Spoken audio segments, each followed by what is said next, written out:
Hello, hello. Beth Martin's here. Aha. And I just heard that Etienne is in the waiting room. So just give me a thumbs up, Etienne, when you're ready to go. You're ready to go. Okay, excellent. Hello, Etienne. It is good to be with you again, Beth. It's been a long time. I know it has. Yeah, I've had a lot of memories flashing through my mind since we booked this. Super good. So welcome here. I'm going to just take a minute to set up Rockfin. We've got a so-called uncensored platform. I've only heard of one censoring going on over there so far. And no doubt you are no stranger to censorship. No doubt. Yeah, it's become a sport, kind of a little bit of a blood sport in our world. Here is the link for anyone who wants to jump on Rockfin as an alternative, and it is live there. We're also on YouTube and Facebook, which I almost always forget to say anything about. But here is this link. And welcome to Tacoma. The sun is shining in Brandon after heavy snow. Yeah, we're getting pretty socked in here. We're actually going to get on the highway directly after this, and I just thinking, no, it's a big no.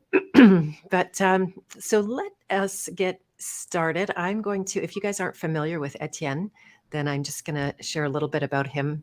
First, I have, by the way, his book. We had the pleasure of meeting at Anarchapulco in, I always say 5 minutes before the pandemic hit. And it was really interesting timing to get on the plane from that event and, started to see people in masks. And I had this feeling like, oh, nothing ever is going to happen in Manitoba. We're just sleepy little nothing province over here in Canada. They don't notice us. And then 2 weeks later, boom, everything crashed and locked down, and we're all scratching our heads going, huh, what's going on?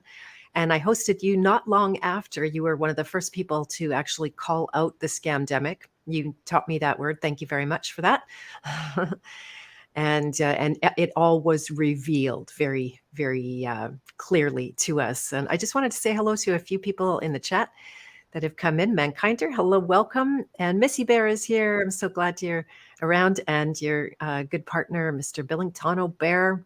Juan is here. Hello, peace and love to you as well. And the highways will be a mess. Yeah, I'm thinking it's a no. I have to let my kid know. So if you're not familiar with Etienne, he has distilled 20 years of research into short, easily digestible treatises on individual subjects in the truth world and optimizes them for 65% of the society who are visual learners, while including references and links to more comprehensive research, including books and videos and documentaries.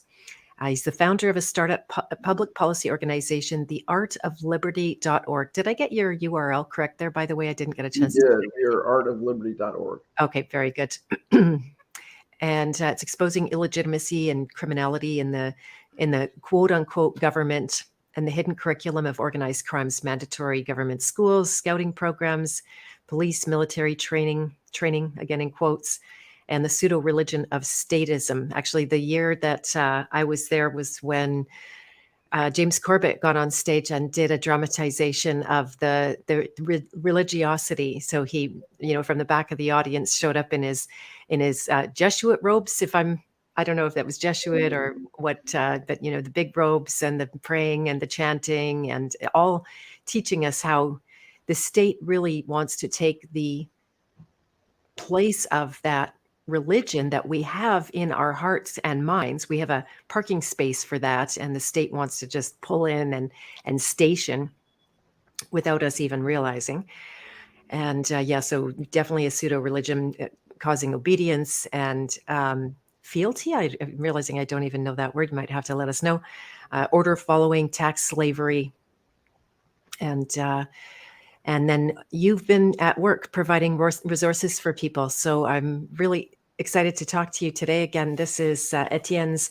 This is an earlier edition of the book, and I believe you've just put out your 5th edition. What number was this? Would it have been in 2020? So I think if you got that at Anarchapulco 2020, that was the 4th edition of Government, the Biggest Scam in History. And it really took off after the fourth edition, and it's been growing kind of exponentially. I think I sold 200 copies the first year, 800 copies the second year, 3,250-ish copies the third year, and then there was kind of like a lull as I kind of shot myself in the foot and announced the fifth edition before it was ready. And originally, I was going to bring the book into the age of the COVID. And then writing the fifth edition, I realized that to really expose the COVID and how the magician did the trick with the COVID, the short version is they spent billions to make it look like a pandemic to steal trillions in bailouts, subsidies, vaccine profits, things of that nature. But I realized that it needed to be a book on its own. And so I have split that off. I'm doing a media campaign for the fifth edition right now, but I'm going to pick it up. And then that the other book that comes out of that year's worth of work will be entitled Solving COVID: How Eugenics-Centered Organized Crime Spent Billions to Steal Trillions and Murder Millions. And that really was it. And I want to just hats off to you, because that interview that we did, I think I was the first person, and I think your show was the first show that actually called out the COVID as a scam, or at least it was the first one that I ever remember watching or seeing. And I want to say it was probably in March of, I think we did it in March of 2020, and really, broke down a lot of the elements of the scam very early on before a lot of other people did. So I wanted to kind of salute you for having the courage to put me on and talk about something that was still very raw at the time. Yeah, well, thank you very much for that. I appreciate it. Am I echoing, by the way? I'm having a little No, bit. you sound great on this I end. sound good? Okay, well, I'll just leave it alone then, because I've got a little issue, but I appreciate that. And it was at a high cost, right? Over the next weeks and months, I effectively lost all of my family, most of my friends. I know many of us are not strangers to that. I was much newer to the truth world and hadn't made those friends yet. And Anarchapulco was actually a really good introduction. I made a lot of friends there and went like, oh my gosh, there's people out there that, you know, they might like me and even love me and not have a problem. It was like, oh, this is new. Okay. And it was a really good thing to just, it was a lot of pain and a certainly an awakening of the rude kind, but I wouldn't do anything differently. And I had already known for just a couple of years, but I had been silent. And when the whole scamdemic hit, and if you don't mind if we talk in, fake words just for the sake of censorship on these platforms, then I just knew it was time to speak, that if there was ever a time to speak, that it was now. So I'm really glad that we had that connection. Then I remember running after you in after your talk at Anarchapulco, and there were several people running after you, and I'm like, I got to talk to the guy. I want to interview him. And then I remember that you had left the stage with the mic, so everybody was running after you, trying to get the mic. It was just a really funny little kind of a moment in time, and we had the pleasure of hanging out. I remember a pool night that was there, and so good. And my cat still loves me, Coma. Yes, yeah, he loves me even more when it's minus 90 and high winds and snow and stuff. And so let's dive in and talk about, what have the last 3 years been like for you? You mentioned how things really ramped up. Your book became incredibly popular. What is the work that you're doing in the back end? What are the projects that you're working on right now? So, I mean, right now it's really getting the fifth edition of the book out. And so, the book is designed to wake up, friends, family, colleagues. You mentioned it in the intro. Most people are visual learners, and they come to insight much quicker when they see a visualization. And a visualization can make something that was invisible now visible through visualization. And so the book has new one-pagers, new memes, new visualizations. We break down how the CIA is putting people into the media. We break down how they're installing politicians in the United States. We break down monopoly, duopoly, and triopoly. There's just a ton of kind of new content in the fifth edition. And the main thing that we're exposing for those in your audience that are not yet voluntarists is that government has been the biggest scam in history. You cannot have a legitimate government. You can't have it morally. You can't have it logically. It doesn't really make sense. It's kind of something that was slipped to us as children, like a second-hand idea that was slipped to us, as children, and it's reinforced by a monopoly media that is controlling all the information that the majority of society, receives. And so the most powerful weapon in the U.S. arsenal is this control of perception. And on the old media side, it's 6 monopoly media companies running hundreds and hundreds of subsidiaries. On the new kind of internet media side, there's probably 3 to 4 dozen, new media, either search, social media, video sharing sites. It's Facebook, Twitter, Reddit, Discuss, Wikipedia, Amazon, Netflix, Google, Yahoo, Bing, etc. And they're algorithmically controlling the information people receive on the DARPA internet in a program that allows them to tax farm society. So it's intergenerational organized crime. The subtitle of the book is How Intergenerational Organized Crime Runs the Government, the Media, and Academia. And that's really, kind of what we're exposing, that you don't really need government. The good news message of the book is you don't really need government. Everything government does would be done better, faster, cheaper by the free market, by real charities, by co-ops, mutual aid societies, nonprofits, things of that nature. And government is the tool, is best thought of as a tool or a technique used by intergenerational organized crime to tax farm society. It's been the biggest scam in history. And kind of my goal is to be the guy that makes it easy to understand by making it this kind of easy to understand picture book filled with visualizations and media ownership charts and things that make what was previously invisible now visible through visualization. Nice. I like that. And I'm going to tie it into an archetype that I often teach about. And it's the beginning of the hero's journey called the child, where we start out. And so art controllers really knew that we were all like children, or at least vulnerable to being put in that position. And so, how many visuals, the stickers on the floor, I will never forget the stickers on the floor. Mm-hmm. I was camping this summer and I finally started ripping those stickers, and I'm just like, okay, it's over for the stickers. We're done. And, so in a way, you're using this obviously for good to appeal to people that might not just be their child. And it's not to put people down that they need visuals to learn better. That's just approaching your senses from multiple angles, and that always is going to create a much greater learning. But we have that, right? Humanity, if on the whole, really has not perfectly graduated the child. And then it's interesting because the archetype that's after the child, as I conceived of it and write about it, is the rebel. And so you had all of the people in the child that were like, oh, yes, sir, government. Yes, sir. You're keeping me safe. Oh, well, thank God there's like someone keeping me safe. And then there were us who were like, no way, man. I keep myself safe. I make my own decisions. I'm capable of self-governing.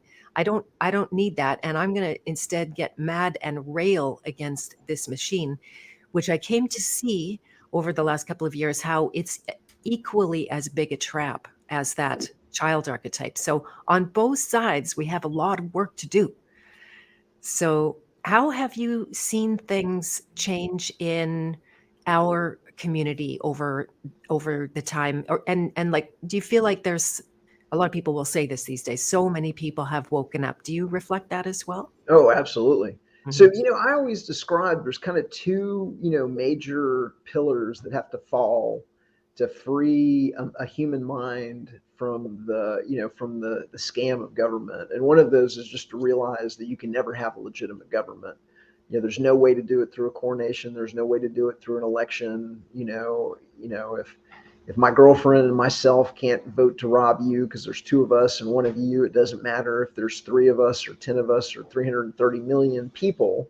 There's no magical additional number that makes something that's inherent and illogical, logical, and moral. And so that's one. But the more important one is you've really got to understand that the television and the media is lying to you on every channel. That it really is. They're all in on it together. They've bought up the media, it's the banks at the top. They're creating money out of thin air using fractional reserve banking. They're taking these little paper tickets and digital dollars that they create out of thin air, and they're buying up the media. So the media doesn't tell you what they're doing is inflationary. It's stealing the value out of your money. It wouldn't exist if it wasn't for government. And so more people than ever before have figured out that the media is in on it. And all together, all of the channels, all of the platforms, the major internet platforms, they're all censoring information algorithmically. They've now been caught. The fact checkers, have been kind of busted. They're literally being thrown up in Congress and congressional testimony at Facebook and Twitter, right now. And so the population, a significant portion of the population, has figured out that whether or not they believe that the government is illegitimate on its face, I think there's a general understanding that the government is abjectly being run as organized crime for the benefit of pharmaceutical companies and defense contractors and the banks that are having trillions of dollars handed to them and bailouts and stimulus. And so I really do feel like our numbers are exploding, and that this system is fighting a rear guard action, just trying to keep the left intact. They've almost written off the right, but they're just trying to keep their base of kind of leftists, like hardcore lefties, toeing the line. But I see people waking up all over the place. It's amazing. Yeah, it's a beautiful thing. I even got to a place because at the beginning, and it really seemed like, okay, we have to wake everybody up, go and shake them and hold them down. This is me. I'm talking like that it seemed like this was my job. I was lived and let lived, but not now, because now the stakes are really high. And so going out there railing against the machine, speaking personally, I had very little success. And I noticed how, when I tried to control the thoughts and experiences and perceptions of other people, that all they wanted to do was, they'd go into resistance. They would push me away. They would hate me. They would abuse me. I took many hits. And after a couple of big hits, I decided, okay, that's like, just, it's not it. Remember, Beth, you knew this already before, but the panic set in. And that's where I actually turned my focus directly back to the truth community and asking God, how can I help right now? Because I saw other people doing the same thing. I saw that they're, it's not effective to tell somebody that they don't see correctly. They're not going to see your way just because you tell them that they're not seeing correctly. And so our community, if we could call it that, the truth community, which is a very big name for really what is a lot of different things, then how do you feel like that has evolved since 2020? What are the changes you've seen in our side, I call it? So, I mean, I think it's bigger, and I see more people that are reporting on, that are skeptical about everything that the government says, from the outset. The other thing that I wanted to kind of point out to you or discuss or like throw up for a topic of discussion is, in my youth, I worked for one of the big four think tanks in Washington, D.C. And one of probably the most interesting thing that I learned at my time there was that if you want to affect societal change on a large scale, you don't have to win everybody. You really only have to win the intelligentsia. There's a kind of 10 to 15% of the population that are entrepreneurs, business executives, the professoriate, bloggers, vloggers, YouTube, creators, teachers, radio talk show hosts, novelists, writers, the people that have the ability to influence others, the kind of the intelligentsia. And then once you win the intelligentsia, they drag the rest of society with them. And so I don't spend my time on people that don't get it to a certain degree anymore. I'm not really focused on them. What I'm focused on is trying to get to the honest, authentic voices of the developing alternative media. Like whether it's Jimmy Dore, Patrick Bet-David, people like that have enormous platforms that I believe are fairly, that are honest, that are trying to get to the really truth of what's going on with the COVID or with 9/11 or with, some of these false flag events for, police state or hoax shootings for gun control or, whatever the scam of the day is from the organized crime government. The people that are legitimately trying to get there and have huge platforms, I'm focused on them, and they're going to drag the rest of society with them. Right. But when you think about like the nature of our truth community, and to me, it's been a big shift, right? Because the pre, if we talk in, like say stupid words like the beer bug or whatever, but it was pre beer bug compared to now, because there was a whole movement, and for a long time, I was new to it, but it was not new. Mhm. And then this second, like you called it, false flag, not the second. I mean, it was many, but it was one of the bigger ones in history for sure. And so, compared to where people were at with lower stakes, for example, even though all of those threats existed and many things could be predicted, I remember like how many people I was following going like, oh my God, they're right about everything. This is like insane how Mhm. you could see the rollout right down to the poison jabs and all of that kind of thing. And so have you seen an evolution in our community, or you feel like you're just so not focused there that you can't comment on that? So, I think one of the biggest numbers that I'll throw out there is that over 1 million people took their kids out of the government school system Mm. because of the COVID and began educating them at home. And so the future of that number of kids, coming up outside of the government system, getting a superior education, getting the love and the nurturing that a homeschool provides that the government school doesn't. I think that is going to be a significant factor in the future. That's one of the things that I think is, one of the silver linings of, what we went through. I think the fact that that people just don't trust the media anymore. Like there's a significant number, maybe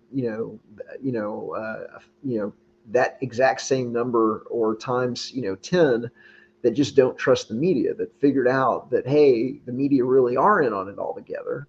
They are controlling every channel, and that I can't trust what's coming over the television. I think that is a tremendous advance to the cause of liberty. And I think at New Hampshire, where the Free State Project is, they saw over 1,000 new members show up in I think 2020, 2021, and 2022, as people are kind of moving with their feet, voting with their feet to geographies where they have more freedoms and they have the ability to concentrate and create a new world without the control system of government, or at least have it minimized to just protecting life, liberty, and property. And so I see people voting with their feet, either taking their kids out of the government school system, moving to places like New Hampshire, Idaho, Florida, where they're getting, where their taxation is going down and their kind of civil liberties are going up. And so I see, I'm very, very optimistic for the future. Okay, that's interesting. Yeah. So one of the things that we were going to talk about today was specifically within the truth community. I was just wanting to lead up to that a little bit, and so for me, having gone deep into the law, for example, I didn't want to do that, but I saw the need for that, and being at the center of a fair amount of activity and conversations in truth in general, but in the law as well. And it really was a magnet for infiltrators, for saboteurs, for what I call controlled op, whether they're aware of it or not. And inside all of us, and I think that is the child side, we want someone to follow. We want someone to listen to. And it's not that we can't teach each other. In fact, we cannot get by. We will not get by. If you try to be the be all and the end all, you won't even survive.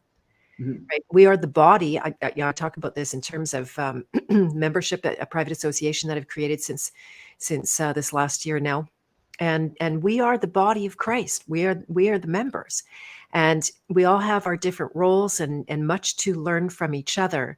But the difference to me is where you turn towards a speaker or a podcaster or the leader of a community, and you treat them like Jesus, like, oh, please tell me the way. I need you to tell me what's real and what's not real, and what to do and what not to do, and so this is never going to go well, because you put yourself in the hands of someone else who you have no idea even who they really are, what their motives are, what they're connected to. And you're attracted to the truth that they say, and it might very well make you vulnerable to ways that they're not actually truthful, whether that's intentional or not. So I would love to talk about that subject, because why I am the person that in my own world, I'm never going to go running after anyone to call them out or tell them what's wrong with them, or go in other people's groups and point out how they're all following the wrong person, wrong people. But when it comes to me and they're promoting it for me, then I feel obligated, because I see it, and I already understand the trap of it. I'm going to call it. And you might have seen me, if you guys are on my Telegram, for example, controlled op alert. I Mhm. will just call it, because I don't want people at least feeling like I support that in that context. Mhm. And so, what are the signs and symptoms of controlled op? It seems like you've gone deep into this subject, and what do you have to say about that to start out? Well, I mean, I think the first thing that I'd say is that, humans are biologically predisposed to have a leader.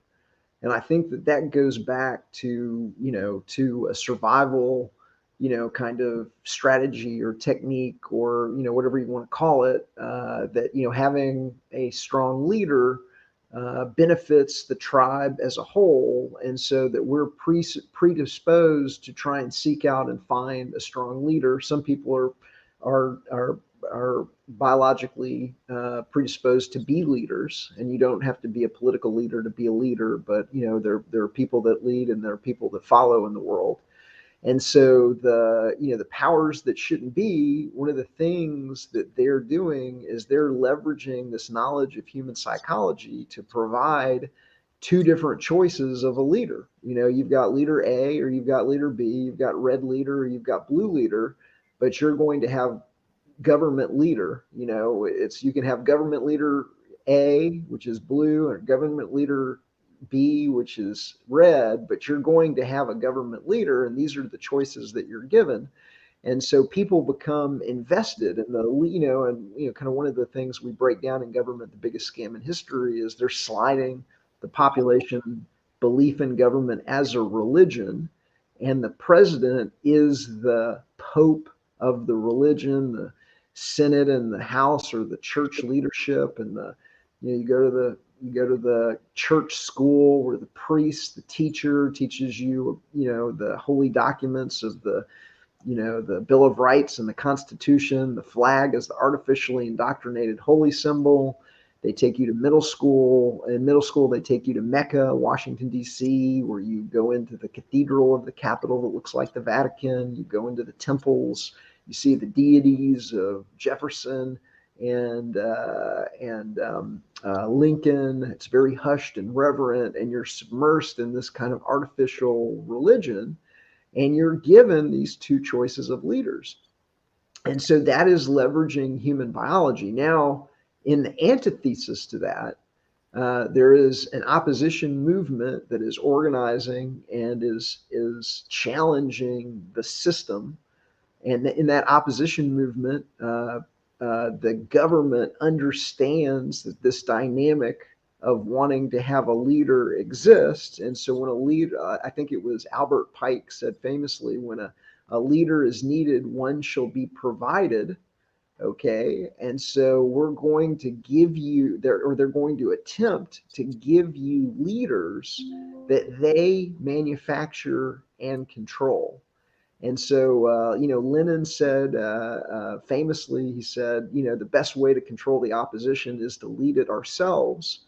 And so, one of the dynamics that the truth movement and the liberty movement has to contend with is something known as controlled opposition. And controlled opposition are people that are artificially elevated as leaders in the movement, given media operations, given media platforms, where the knobs are tweaked and the dials are turned so that they're promoted on Facebook, Twitter, the social media platforms at the same time that authentic voices are being censored, de-indexed, deplatformed, shadow banned, demonetized, and all of the other ways in which the truth movement and the authentic voices of the developing media are stifled and suppressed.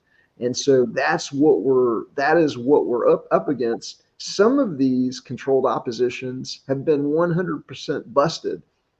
Hal Turner is an example. He's a radio talk show host that was trying to crowd gather the liberty movement, and somebody got into his Gmail and or his mail accounts and released messages between him and his FBI handler exposing the fact that he was being handled by the FBI. And so we know that this is a 100% bona fide thing that's going on. There's a reporter, Udo Ulfkotte, Ulfkotte, I believe, but if you just put UDO, Ulfkotte, he came out publicly and blew the whistle that he was being handled by the CIA, that he was being paid to write certain stories, or that the CIA would write a story and have him put his byline on it. And so there's real life whistleblowers that are stepping forward and kind of showing us how the system works and how they do it.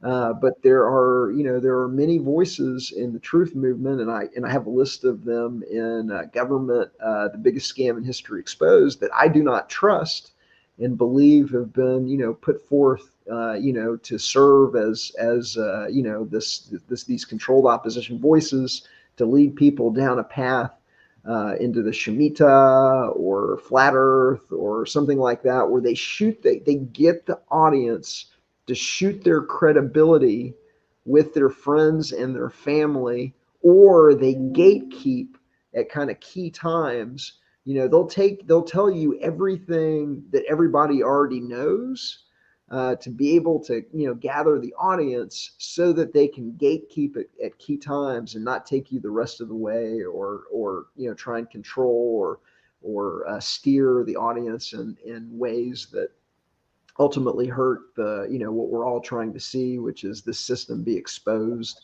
and discarded. Mm-hmm. Very good.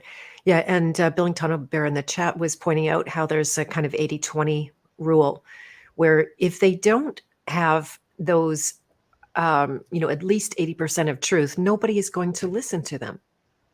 Yeah. Right. And so that draws you in, and it's like, yeah, ding, ding, ding, that sounds right. And if you're not really critically thinking at every turn and letting go of your need and desire to have someone lead you that is better than you, more knowledgeable than you, then you're going to miss or accept the things that take you sideways at those key times. So that's very well said. And one thing I wanted to point out, my analogy is, 99% of rat poison is good food. Otherwise, the rats wouldn't eat it. And so, the controlled opposition, it may be 80-20, it may be 90-10, it may be 85-15, but, there's going to be a lot of meat on the bone, so that, they can poison you. I use the analogy for the Cub Scouts and the Boy Scouts as well. I mean, there's, 99% of rat poison is good food. Everybody loves the hiking. Everybody loves the friendships and the things like that. It's just the poison of the statism and the flag worship and the uniforms and the single form and the hierarchical command and control and the, giving kids guns and teaching them how to kill, which happens in the Boy Scouts and the Explorers. Like it's 99% of poison is good food. Something to think about, whether it's the controlled opposition or it's the Boy Scouts. There you go. Yeah. And so I'd love to talk about the range of controlled op out there, because I had to really see for myself that some are acting as controlled op, but might not even be aware of it. They're literally simply perpetuating what they are accepting from other, maybe much more handled controlled op. Because say if we treat it that as the extreme, that they're literally bought and paid for, they are approached, someone tells them, you can stay out of jail if you become a voice for the messages we want you to put out. I think that's happened several times personally. And so they're leveraged. They have something big to lose. They have everything at stake and will do the bidding of their handlers as a result. And now that's, to me, not everyone by any means, but some have followed along. Some have just innocently perpetuated those lies that are being told. What do you see as a range of possibilities there? It's funny. So the range of possibilities. I met a social media influencer at the Conscious Life Expo, and it was a young woman, and she had, I want to say, like millions and millions of followers, and she had billions of views of, like, her video content and everything. And I was talking to her before her speech, and I asked her, well, do you cover politics? Do you? And she's like, oh no, I don't cover politics. If I did that, then I'd have my video views, reduced and my reach curtailed. And so, I think at the very minimum, it's that people that understand what's really going on in the world, and they're willing to, to not touch or discuss the most important topics in our society today. What's really in the shots, what's really going on with the COVID, what's really, on and on and on. They're not willing to go there because they're benefiting from this ability to control perception. Because the ability to control perception is not just the ability to lie and propagandize. The ability to control perception is also the ability to distract, and to just distract you with something that is not political at all. It may be, you may be interested in vintage, how to repair vintage tractors, or you might be interested in how to flip homes, or you might be interested in how to cook good food, or you might be interested in, like a gazillion other things. And we'll just give you a gazillion other things so that you don't have time for the most important things that help you understand, how you're being tax farmed, robbed, mulched, and controlled. So that is kind of I would say that's one very, important aspect. Then, there are people that cover politics and current events, and they're being paid off, not overtly, okay, not, hey, we want you to tell lies, but they're being paid off to be part of the Republican team or the Democratic team, and to keep people trapped in the fake left right paradigm of controlled elections and being able to be, kind of steered, and they can have, payments and emoluments and, through like game theory, where, we know that these people will stick on the plantation just as long as we keep, paying them and keep inviting them on to, to certain shows that reinforce the narrative that we want them to cover. And they kind of just know if they stray, that they won't be invited back, and they will lose some of this, artificial gravitas that we're able to heap on them because they're participating in the fake left-right paradigm of, rigged elections and easy to control elections. And then on the kind of the furthest, on the other thing is, we're going to create media figures. We're going to find people that have a modicum of charisma, that have some media training, or we're going to give them media training.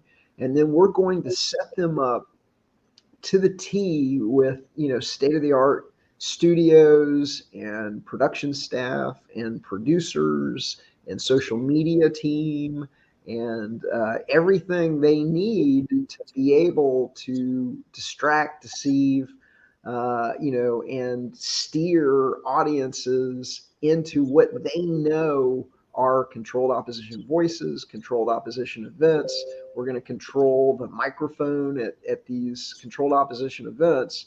And I don't know if you're setting me up, but like, one of the things that you've mentioned is Anarchapulco. And I've written extensively how I think that Jeff Berwick as a controlled opposition was, put forth and created and controlled to steer the modern peaceful anarchy, voluntarist, crypto anarchy, community into drugs, drinking, controlled opposition voices, and what really came out as the HBO series, the Anarchists, where our entire community was tarred with the brush of drugs and riffraff and scumbags.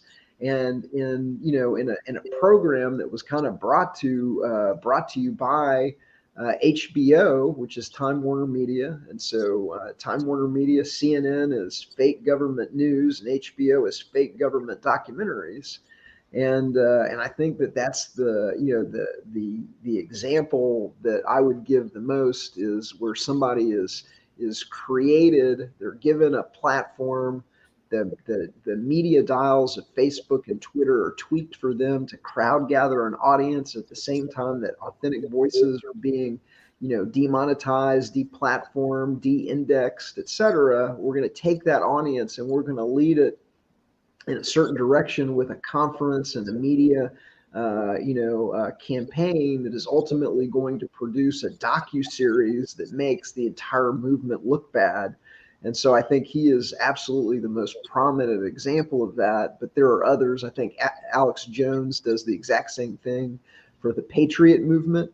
He's using statism. He's using he's got the Capitol and the American flag flying behind you. He's keeping people trapped in the fake left-right paradigm of elections.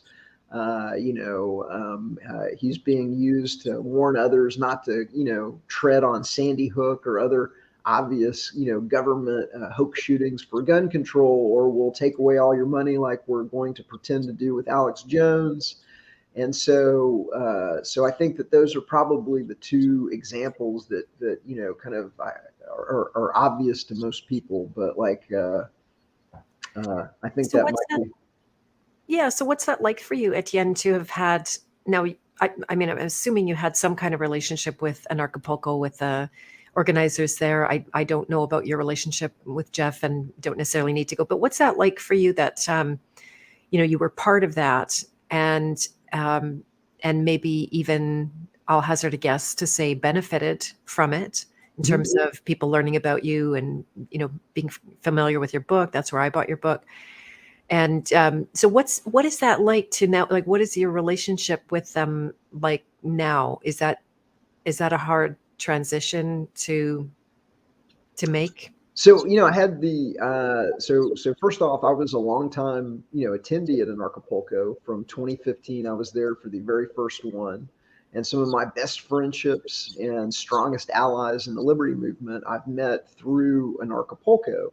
But at the same time, being a realist, in 2018, I realized that, and it wasn't just me, it was myself and others realized that, that we were being steered into, controlled opposition voices, and the conference itself was being steered into, ridiculousness, ranging from Judge Napolitano to Dr. G Spot to, 5 different stages where if you walked out onto a stage, chances that you're going to get any real anarchy or any, hardcore, suggestions for resistance were very, very slim. And so I had the best-selling book at Anarchapulco for 3 years in a row. I threw the best attended party that wasn't affiliated with with the conference. And so, losing all of that, kind of hurt. But also, I think at the same time, they weren't able to steer Anarchapulco the way they wanted it to, and so they kind of cast it away to the wind. And so now, what's left of Anarchapulco is kind of like the steaming corpse of what it was, what it once was. And so there's not a lot of benefit there. I talked to people that went today, most of the people there are newbies that, found out about it from, the HBO docuseries and hit piece, The Anarchists. And so, I feel like to a certain degree, I've been vindicated. Almost, most of the other authentic voices in the movement have left. Anarchapulco, don't want anything to do with Jeff Berwick, don't want to be associated with him in any way, shape, or form. There's still authentic voices that were speakers or participated in the conference, and I can understand why they do that to reach the audience. So there is benefit to kind of reaching the audience, but I hopefully we can agree to just discard the whole thing, because I find the whole conference and Jeff Berwick to be an embarrassment to our movement, and the quicker that it's dead, the better for all of us. Yeah, interesting. Like we might have to agree to disagree on some of that, but at the end of the day, what is going to actually benefit the people, right? That, to me, that's what I turn to in terms of, I can't go in and see anybody's motives. I can't see if they did a deal. Like, has anyone ever approached you, tried to compromise you, by the way, with your large audience? No, I've never had anybody try and compromise me. I've never had anybody threaten me. I have run into obvious government agents at places like Anarchapulco and others. But it's very, infrequent that I do that. But the place where I've run into the absolute most government operatives is Anarchapulco. I've seen people walking through Anarchapulco with video cameras, literally videoing every single person at the event, kind of that kind of thing. Right. What was I just going to say? I can't remember, but just about being approached and compromised, because that's one of the things that I would expect to happen fairly often, or even more often with, at this stage of the game, I'm in contact with a fair number of the, if you can call them influencers in this world. And I have yet to meet anybody that they tried to compromise. Now, it did actually happen to me, and it was connected with, and not to make myself so special, but it was connected with the whole, we have a PSYOP going on in Canada. I'll just call it that. And I'm sure I'm going to get myself in the line of some kind of fire here for this, but that our Indigenous people actually own Canada, and they're taking it back from what was the Queen, and now it's the King. And there's a whole narrative out there about that. And I started to see through it. And I was approached by the Attorney General of one of the nations. And he courted me, and he promised me fame, and he promised me that I was going to be the one who brought this to light, and everybody would know me, and they'd make a movie about me. And I'm just like, oh my gosh, can you be any more transparent in what you're trying to do? And I think, this, I can't prove past lives or anything like that, but I have a feeling if there were some, I came to this one saying, like, you can't fuck with me this time, no matter what, right? I want freedom, freedom or bust. And I don't care what you promise me. It doesn't hold any lure to me. So I decided early on that, if anyone comes mine, then and then nothing else has happened since then. So I think energetically or just spiritually, some kind of decision came into play. And why was I special? Who knows? They just, I think they target the smaller person because to see if you have that hunger to be bigger, to be more famous. And so I think they can be easy targets. But my guess is that we've got competing factions in the world, and we've been born and raised to look out for ourselves and to get our piece of the pie, which might just be survival, but it might be bigger than that. The more you have, the more you have to lose, Mhm. and you can be very vulnerable in that.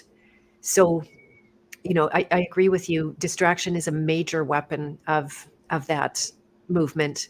Confusion, right? We actually had a list come out in Canada not very long ago, which was, so someone drew a mind map of how all of the controlled op in the Canadian legal and truth world is connected. Well, they put everybody on that list, absolutely everybody. Well, it's kind of right. It's kind of right. Not, but it's not really everybody. It's most everyone.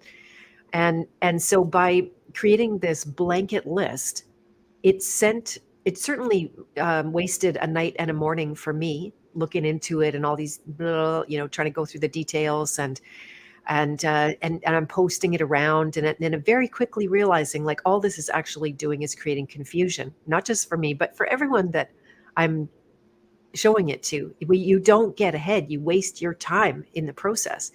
even though there's truth in there. So I absolutely agree with that. Also about like production level, to me, is a very big giveaway.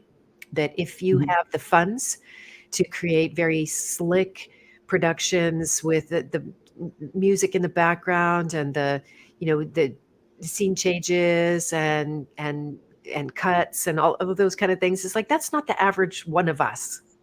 Mhm. We don't have cash to throw around for that. And we wouldn't use it that, I wouldn't use it that way. If I had extra money, it's not going to be so I can be flashier on YouTube, right?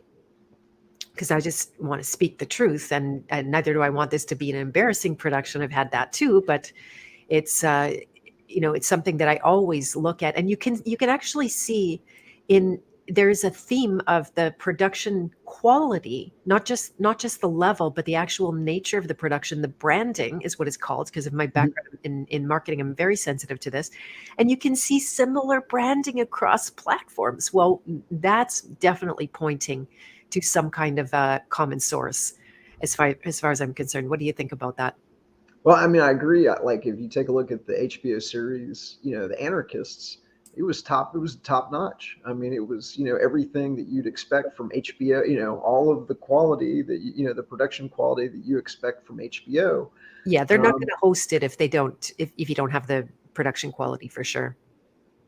right, right. And that is kind of one of the giveaways that, being that this is a hit piece designed to make voluntarism and peaceful anarchy and crypto anarchy look bad and seedy and disreputable, and that the people that are being featured are drunks and drug users and drug dealers and things like that, at the same time that they're using subliminal messages in the piece. And like, I think one of the good things is every time they try it, they kind of get caught. And so, we broke down the scam of Anarchapulco in a series on our Substack at artofliberty.substack.com, where we go through, every episode of the Anarchists, not every episode, but like the first 4 episodes of the Anarchists, breaking down, how the magician does the trick. And so then I think the benefit of that is you don't get fooled by the trick again.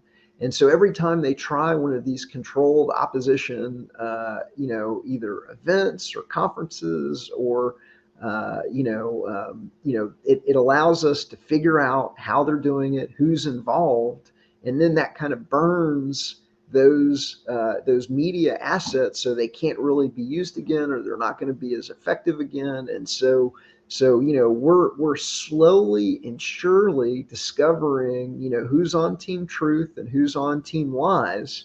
And I feel bad because I think it's all going to come out. I think that everybody that's involved in the controlled opposition media, it's all going to come out the same way it did after the Berlin Wall fell, and all of the people that participated in the Stasi, secret police informers in East Germany. All of the names came out, and everybody knew who had been, who among the East German people were on the payroll of the Stasi and were reporting on their friends and their neighbors and everything like that.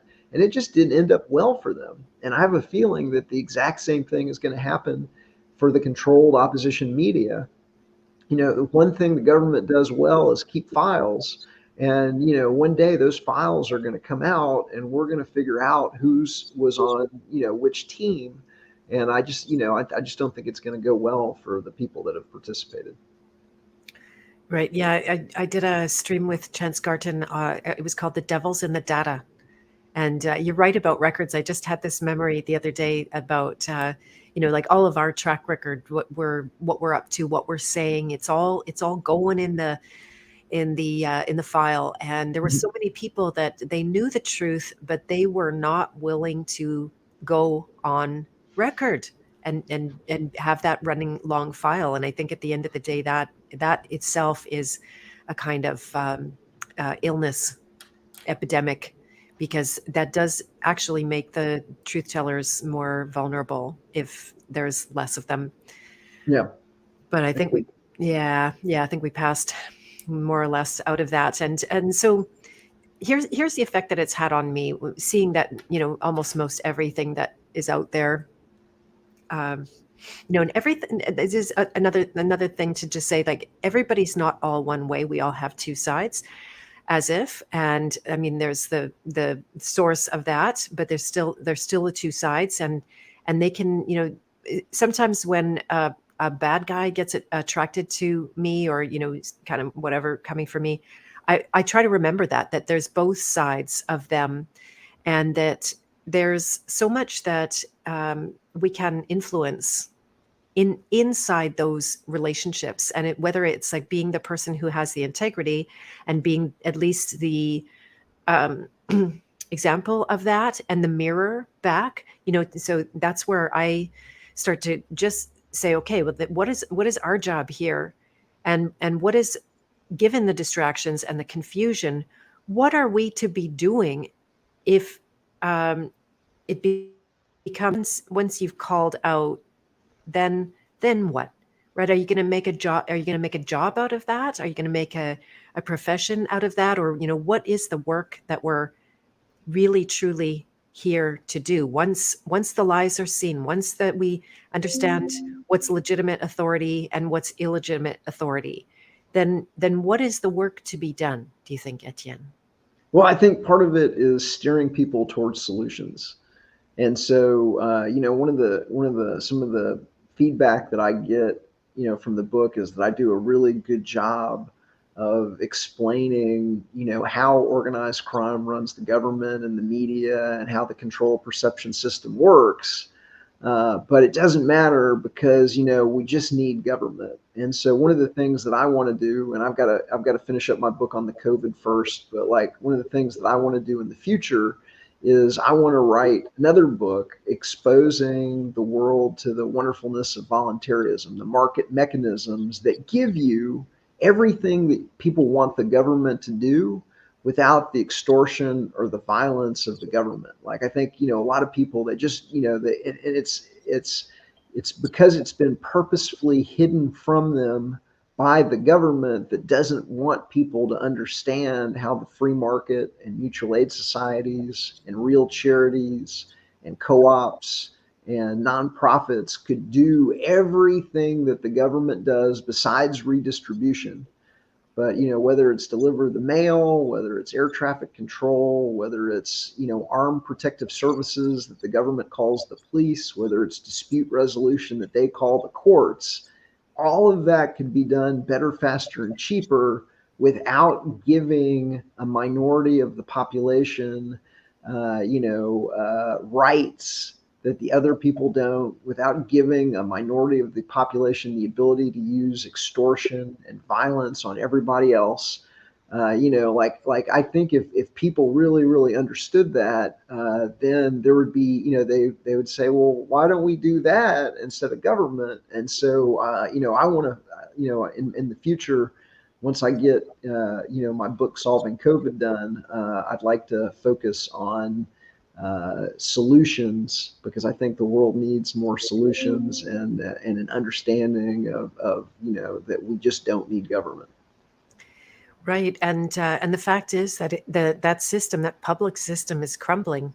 And not only could we do better, we are going to have to do better, or we're going to have to do something, right? Because when those systems fall apart, then we either are going to go without, or we're going to step in and take responsibility for that which we've never had to take responsibility for. So to me, I look at it a little bit differently, like that. I don't want to kill government, but I do want to put government in its rightful place, because the public and the private are, to me, inherent in nature. There's always going to be some masculine order for the feminine chaos. And if they don't come as a pair, then you don't have anything. So I do want to get rid of it completely, and I want to expose it as something, because a lot of people think, oh, if we could just get the right people in government, or if we could just get the right political party in, or we could just get the whatever it is. No, the answer is never ever government. And so that idea has to die, so that so society can kind of be reborn as as a free, real freedom, not the fake freedom that we call freedom today, but where we've got real freedom, where we've got market-based money, where we've got hard money, where nobody can steal the value out of your money by printing excess dollars on a printing press or creating digital dollars. And so I think, because it's going to collapse, we've had intergenerational organized crime running the system for 100 plus years.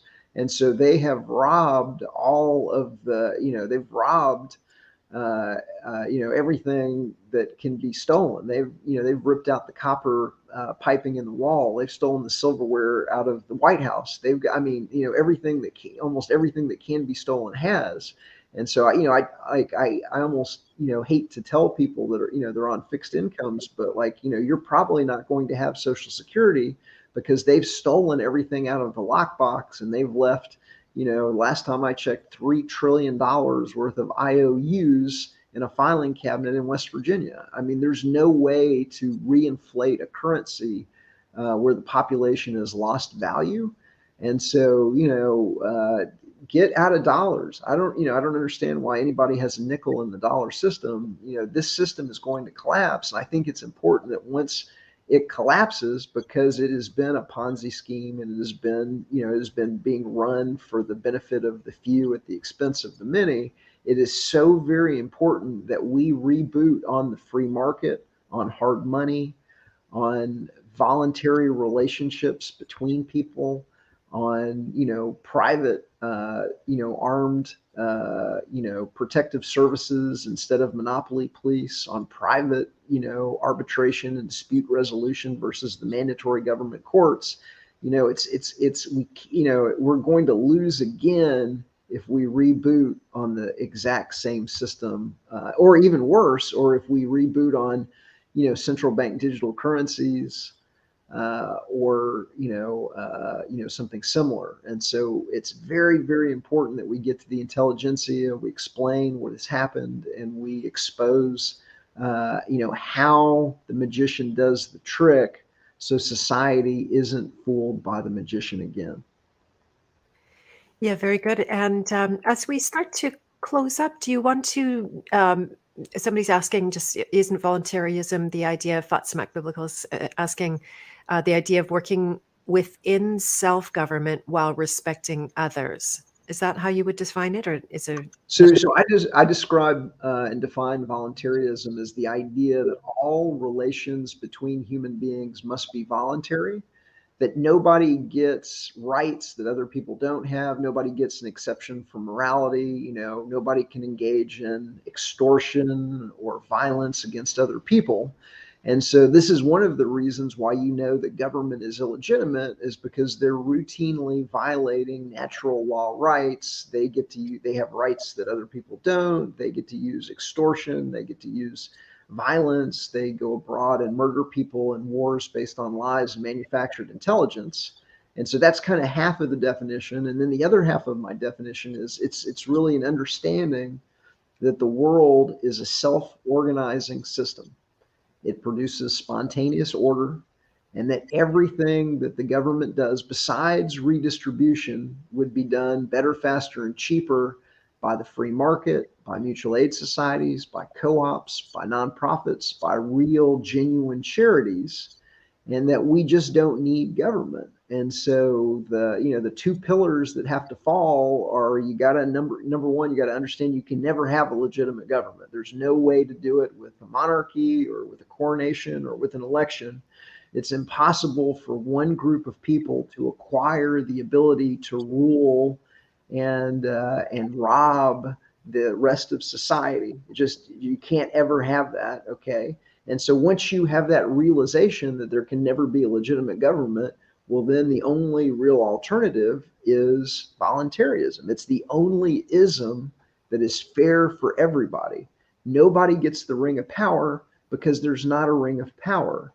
And so if society reboots and reorganizes on that principle, then you get all of these kind of virtuous mechanisms of the free market, capital creation, the invisible hand, that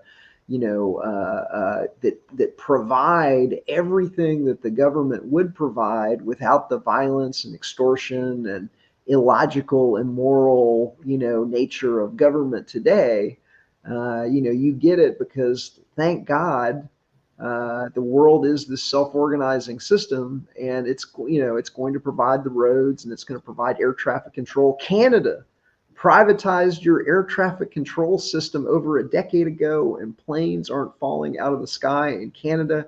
Everything the government does could be privatized in similar ways, and then you don't have this this power structure with the ability to control information the way they did in the COVID. You don't have the ability, you're not forced into money that's losing value, every single day. You're not forced into a retirement scheme that, has unfunded liabilities of, trillions of dollars. You're not forced into, all of the, the poverty that government gives us. Society isn't forced into a welfare scheme that has unintended consequences. I could go on and on.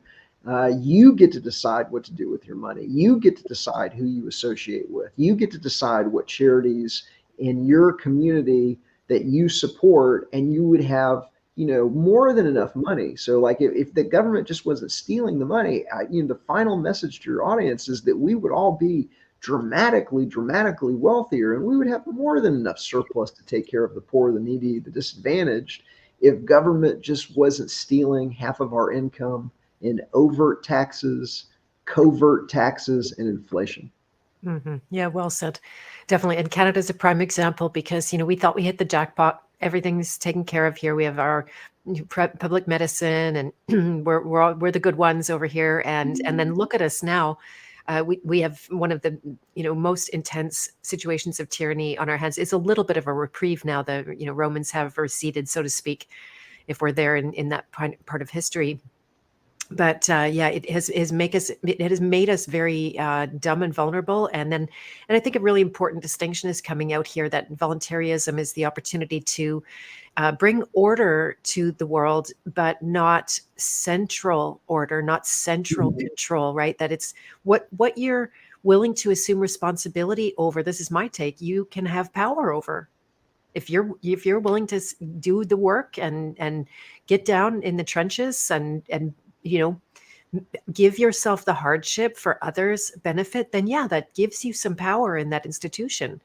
But where where it's centralized, obviously, this is where it's extremely vulnerable to the corruption is there as a possibility at every turn.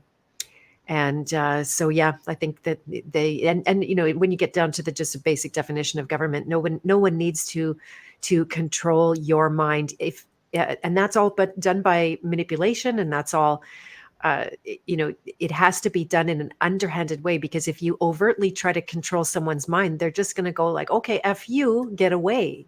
Even if you're trying to control them for the very best reasons. And that's kind of circling back a little bit to how I felt it was part of my role to help people in the truth community that wanted to be helped.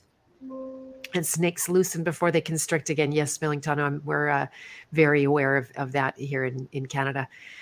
We're just on vacation a little bit. I might go to Texas for my vacation. we like the States for that reason. That my son has actually become a very big fan of the U.S. and just because of the freedoms that, for the most part, you guys have stood up for in a much better way than we have. But I apologize. I think our time is starting to be up for today. I'm so glad you were able to come on, Etienne. It's really, really great to see you. I had fond memories of our meeting in Mexico, and I wish you well with your 5th edition of Government, the biggest scam in history, not scan. And just get that into the camera there so you guys can see. I'm not very good at that. Yeah, and so can they get your new book at your website, or anything else you want to share as we? Yeah, it's government-scam.com. And my foundation is the Art of Liberty Foundation, and it's actually different than what you have on the screen. It's just artofliberty.org. And so it's government-scam.com or artofliberty.org. And if you wanted to see our investigation into Anarchapulco and the anarchists, that's on our Substack at artofliberty.substack.com. Okay, and so I didn't get your URL correct. It's not the Art of Liberty. Right, and it's just government-scam.com. So government- or government-scam.com. I can't listen and type at the same time. Sorry. Defect. Total defect. Okay, so take that one out. I can't even find it. And one quick question about it. Does it show you how to be in the private? So I think I touch on some of that in the Liberator. So one of the things that we do that's unique is we back up everything in the book on a 64 gigabyte flash drive, credit card size flash drive that we call the Liberator. And I do cover aspects of removing yourself from the corporate personhood and fiction in the Liberator. Okay.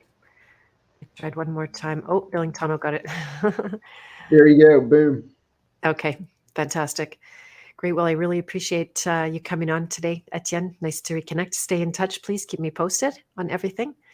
And lots of love to everyone in the chat. I'm so glad you guys could make it. I wanted to make sure and let you know that this Friday, I'm hosting Amanda Vollmer. Are you familiar with Amanda, by the way, Etienne? I am, yes. Okay, yeah. We have become connected over the last couple of years. And so she's coming into the House of Free Will. By the way, that's the name of my ministry, if you haven't seen that.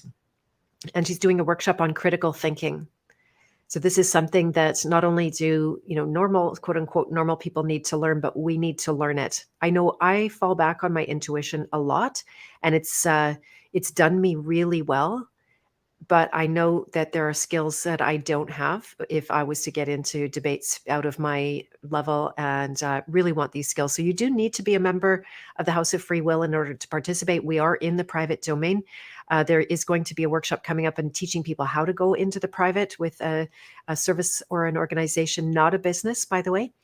And then so you can keep tabs on that. And then there's a link in the show notes, but I'm going to share it with you guys anyway, the application to the House of Free Will. If you'd like to join for the workshop that's happening on Friday at 4 p.m., 4 to 6 p.m. And so don't just join for the workshop, by the way, if that's your only reason, if you're totally not attracted to the rest of what's going on in the House of Free Will, which is training and studying in law and coaching and deprogramming, the actual work of deprogramming. What does that mean? To take your psyche from one that is being tied up in lies to one that is actually going to register freedom and the presence of God, that is the source of freedom, then the House of Free Will might be interesting for you. A whole bunch of workshops we've already done in a lot of different areas. All of that is available to members there. And there's a 4-page agreement. It's a serious agreement. It is a contract. So you can't just click a button and be part of it. The first step is to make an application. Tell me a little bit about yourself so I can get to know you, see if it's actually a fit for the House of Free Will, and then we'll send you a link to the agreement as well. So apologies for the clunky system, but it has to be that way so I feel confident bringing you in. And so lots of love, everyone. Thanks again, Etienne. I do wish you all the best for right now, and we'll stay in touch. And thank you for what you do for liberty, and it's been a pleasure. Oh, thank you very much. All right, everyone. Bye for now.